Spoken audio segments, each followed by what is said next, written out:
Kasaragod general ആശുപത്രിയിൽ ശസ്ത്രക്രിയയ്ക്കിടെ 9 വയസ്സുകാരൻ മരിച്ച സംഭവത്തിൽ പ്രതിഷേധിച്ച് മാർച്ച് നടത്തിയ ഡിവൈഎഫ്ഐ പ്രവർത്തകർക്കെതിരെ കേസ്. ജില്ലാ സെക്രട്ടറി ഉൾപ്പെടെ 107 പേർക്കെതിരെയാണ് കേസെടുത്തത്. തെളിനീരിനൊത്ത പരിശുദ്ധി, അതിനാൽ ഞങ്ങൾ മനസ്സിലാക്കുന്നു, നിങ്ങൾ അർഹിക്കുന്നു.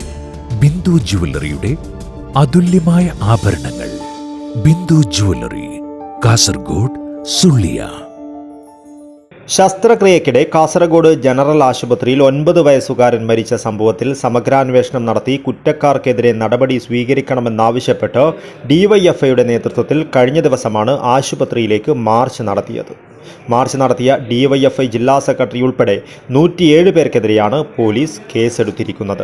ജില്ലാ secretary Rajeesh Vellat, president MV Ratheesh, Subhash Padi, Emmanuel, Sunilkumar, Vaishakh, Deekshitha എന്നിവർക്കും കണ്ടാലറിയാവുന്ന 100ഓളം പേർക്കെതിരെയുമാണ് കേസെടുത്തത്.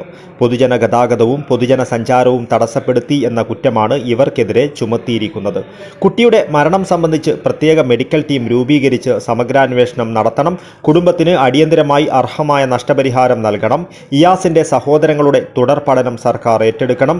കൈക്കൂലിക്കാരനായ ഡോക്ടറെ സർവീസിൽ നിന്നും പുറത്താക്കണം തുടങ്ങിയ ആവശ്യങ്ങൾ ഉന്നയിച്ചായിരുന്നു ഡിവൈഎഫ്ഐ മാർച്ച് നടത്തിയത്. ജില്ലാ സെക്രട്ടറി രജീഷ് വെള്ളാട്ടായിരുന്നു മാർച്ച് ഉദ്ഘാടനം ചെയ്തത്. News bureau, Kasaragod.